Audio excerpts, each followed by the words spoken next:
تو نبی کریم صلی اللہ علیہ وسلم نے فرمایا کہ دیکھو ان 3 نشانیوں کے ساتھ ساتھ کسی میں ایک یہ بھی ہوتی ہے کہ وہ جب اس سے آپ بات کرو نا، کوئی جھگڑا ہو تو فوراً وہ اونچی اونچی بندہ بولنے لگ جاتا ہے، گالی گلوچ پہ آ جاتا ہے، یہ بھی منافق ہے، تحمل سے بات نہیں کرتا۔ اونچی بولنا، گالیاں نکال کے دوسرے کو کم کر دینا کہ اس کی جرت ہی نہ ہو آگے بولنے کی، اس کا مطلب ہے کہ یہ منافق ہے۔ تو یہ نشانیاں بھی نبی کریم صلی اللہ علیہ وسلم نے بتا دی، اور ایک اور بھی ان کی نشانی ایک بتائی ہے کہ جو منافق لوگ ہیں نا، نبی کریم صلی اللہ علیہ وسلم نے کہا ان پر فجر کی اور عشاء کی نماز بڑی بھاری ہوتی ہے، انہیں بہت بھاری لگتی ہے۔ ویسے تو ان کی نمازیں ساری اگر منافق انسان ہے تو دکھاوے کی ہیں، کیونکہ منافق وہی ہے جو دکھتا کچھ اور ہے اور ہوتا کچھ اور ہے۔ اللہ تعالیٰ منافقت سے بچائے، اور ہمارے میں جو یہ تھوڑی سی نشانیاں یا کوئی ہے اس طرح کی بات تو اللہ ختم کر دے۔ اللہ کرے کہ ہم قرآن کو لگے رہیں، نمازوں کو لگے رہیں، اور ہماری یہ چیزیں ہم سے دور ہو جائیں۔ پھر اگلی آیت ہم پڑھتے ہیں، آیت نمبر 12، وَقَالَ الَّذِينَ كَفَرُوا لِلَّذِينَ آمَنُوا اتَّبِعُوا سَبِيلَنَا وَلْنَحْمِلْ خَطَايَاكُمْ وَمَا هُمْ بِحَامِلِينَ مِنْ خَطَايَاهُمْ مِنْ شَيْءٍ إِنَّهُمْ لَكَاذِبُونَ۔ اب دیکھیں اس آیت پہ ذرا غور کر لیں کہ اللہ تبارک و تعالیٰ کہتے ہیں کہ وَقَالَ الَّذِينَ كَفَرُوا، وہ لوگ کہتے ہیں، کون؟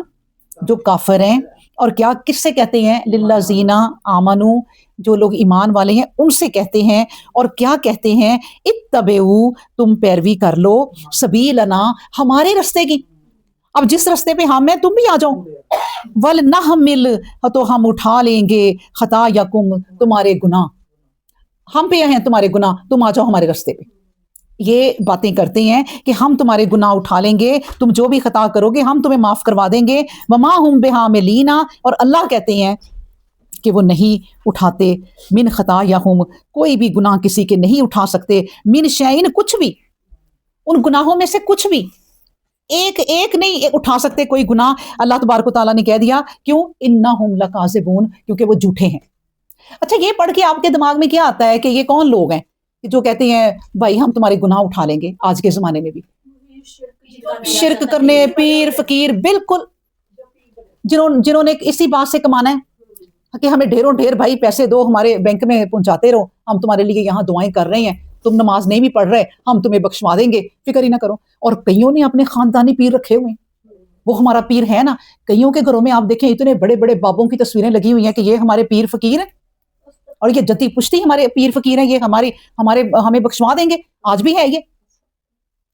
تو کافر اگر تمہیں تمہاری راہ سے روکے نا کہ ہم تمہارے بوجھ اٹھا لیں گے، تمہارا رب تمہیں بتا رہا ہے کہ کوئی کسی کا بوجھ نہیں اٹھا سکتا، کوئی کسی کا بوجھ نہیں اٹھا سکتا۔ 164 میں ولا تزرو وزرتن، کوئی کسی کا بوجھ نہیں اٹھائے گا، کون؟ وزر اخرى، کوئی دوسرا، کوئی کسی کا بوجھ نہیں کوئی دوسرا اٹھا سکتا۔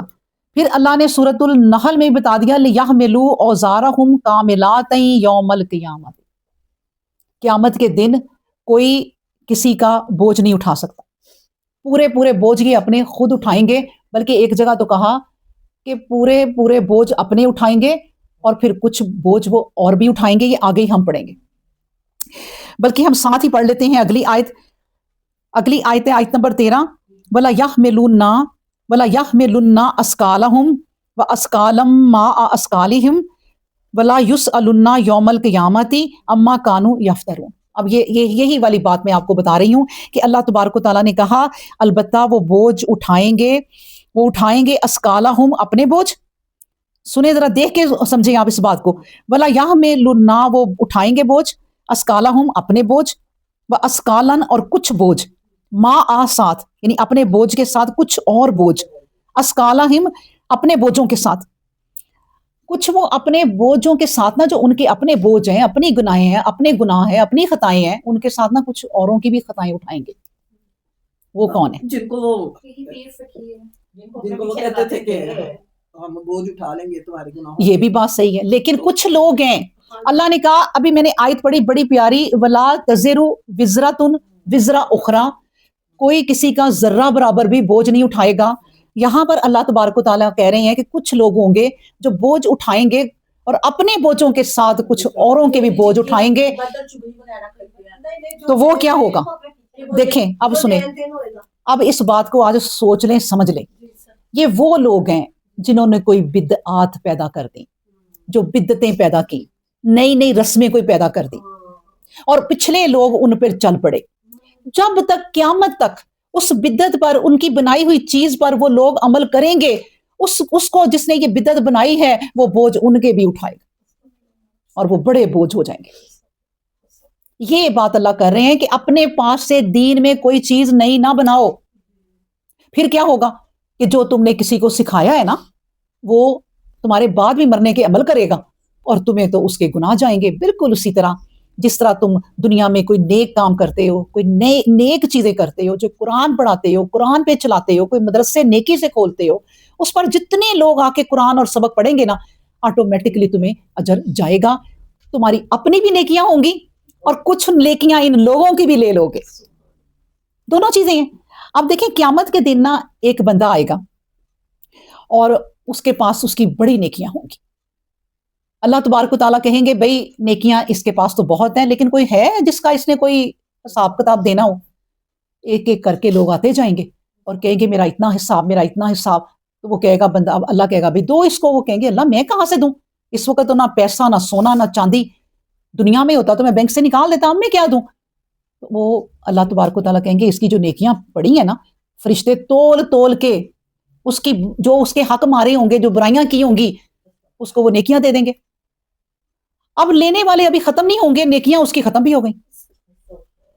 یہ وہ اس کے جو اب کیا کرے گا کہ اب وہ کہیں گے کہ بھائی ہمارے بھی ابھی حق رہتے ہیں. تو اللہ تبارک و تعالیٰ کہے گا کہ اپنی برائیاں دے دو اسے، اب اپنے بوجھ ہلکے کرو، تم اٹھاؤ بھی ان کے بوجھ اب. اور وہ اپنے بوجھ کے ساتھ اب ان کے بوجھ بھی اٹھائے گا اور ان کے بوجھ ہلکے پھر ہو جائیں گے. اس لیے کہتے ہیں کسی کی چگلی نہ کرو، غیبت نہ کرو. اس کے تم بوجھ اٹھا رہے ہو، اس کا بوجھ ہلکا ہو رہا ہے اس وقت جس کی ہم برائی کر رہے ہیں، اور ہمارے بوجھ جو ہیں وہ بڑھ رہے ہیں. تو یہ زندگی بڑی احتیاط سے گزارنے والی چیز ہے. یہ ایسے نہیں گزرتی کہ آپ بے سمجھی میں کہو کہ زندگی گزار دی. نہ گزارے بے سمجھی میں، یہ وقت کبھی واپس نہیں آنا. تو اس لیے کوئی اچھی بات پھیلائیں، اپنی اولاد کو کوئی نیکیاں بھی سمجھائیں، نمازیں بھی سکھائیں. دنیا کی ترقی کے ساتھ ساتھ کل آپ مر جائیں گے تو وہ جب نمازیں نمازیں پڑھیں گے نا تو آپ کو اجر جائے گا. اور اگر آپ نے کہا بیٹا دنیا کما، بیٹا پیسہ لا، بس بیٹے بیٹیوں سے یہی تمنا رکھی، تو وہ بعد میں بہت کمائیں گے اور آپ پہ گناہ جائیں گے، کوئی فائدہ نہیں. تو اس لیے اللہ نے کہا ان لوگوں میں سے نہ ہو جانا جو اپنے بھی بوجھ اٹھائیں گے اور پھر دوسروں کے بھی بوجھ وہ اٹھائیں گے. اللہ اکبر. یہی والی ایک حدیث بھی ہے، میں آپ کو بتاؤں کہ نبی کریم صلی اللہ علیہ وآلہ وسلم نے فرمایا کہ جو شخص اسلام میں کوئی طریقہ جاری کرے تو اس پر اس کا گناہ بھی ہوگا اور ان سب کا بھی ہوگا جو اس کے بعد عمل کریں گے. یہ حدیث ہے، بغیر اس کے کہ اس کے کوئی گناہوں میں کوئی کمی ہو. مطلب یہ کہ جو لوگ کر رہے ہیں نا اس کے طریقے پہ چل رہے ہیں، اب وہ یہ نہ سمجھے کہ وہ ہمیں جو بتا گیا اسی پہ گناہ جائیں گے، اس پر بھی جائیں گے، لیکن جو تم بعد میں عمل کرتے ہو تمہارے گناہ تمہارے سر بھی ہیں. یہ نہ سمجھو کہ جو بدعت پیدا کر گیا ہے تو اب اس کے اوپر جو عمل کریں گے اسی پہ گناہ جائیں گے. اللہ میاں یہ کر گیا تھا، آپ اسے پکڑیں. اللہ کہے گا تم کرتے تھے، تمہیں میں نے دماغ نہیں دیا تھا، دین اسلام نہیں پھیلا تھا. تو اس لیے میں آپ کو کہتی ہوتی ہوں کہ کوئی نیکی کے کام بھی کہ آپ کہیں کہ میں یہ کام شروع کر دوں اور وہ اسلام میں نہیں ہے، وہ نیکی کا کام بھی آپ کے لیے بوجھ بن جائے گا. احکام الہی جو اللہ نے حکم کر دیا ہے نا وہ والے، اس میں کوئی آپ نے اپنے پاس سے نہیں کرنا. اور جو بات جیسے ہم کوئی بات کریں تو لوگوں کو بتا دیں کہ یہ حدیث کا مفہوم ہے، یہ آیت کا مفہوم ہے، غلط ترجمہ نہ بتا دیں یا غلط حدیث نہ بتا دیں. لوگوں کو پتا چل جائے کہ یہ انہوں نے اپنے پاس سے مفہوم بیان کیا، اصل چیز اور ہے. حدیث کو بھی نہ جو ہے وہ آگے پیچھے کریں اور وہ چیز بتا دیں آپ. اللہ اکبر. پھر اگلی آیت ہم پڑھتے ہیں کہ اللہ تبارک و تعالیٰ کی عادت مبارکہ دیکھیں کتنی پیاری ہے کہ جب ہمیں کوئی وہ چیزوں سے ڈراتے ہیں نا، اور اپنے نبی کو بھی کوئی چیزیں سمجھاتے ہیں کہ آپ اس طرح کریں، اور اس وقت ہم میں سمجھ رہے، ساتھ ہی اللہ تبارک و تعالیٰ ہماری تسلی کے لیے، اس وقت اپنے نبی کی تسلی کے لیے فوراً پچھلے پیغمبروں کی مثالیں دینا شروع کر دیتے تھے کہ یہ آپ لوگوں کے ساتھ ہی نہیں ہو رہا، یہ جب سے دنیا بنی ہے اور میرے پچھلے پیغمبر بھی جو آئے ہیں ان کے ساتھ بھی یہی کچھ ہو چکا ہے، گھبراؤ نہ، یہ دنیا ہے ہی امتحان کا.